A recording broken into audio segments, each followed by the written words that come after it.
你留下的字跡，書寫在筆記裏。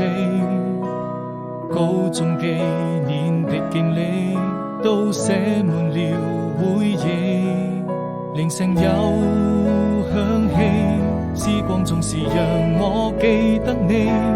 真想再次輕輕睡上你，請不要離去。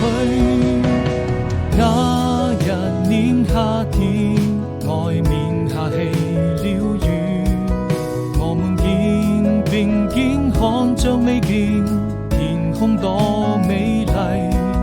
此刻彷彿有想起，還能夠再一次陪着你，在我的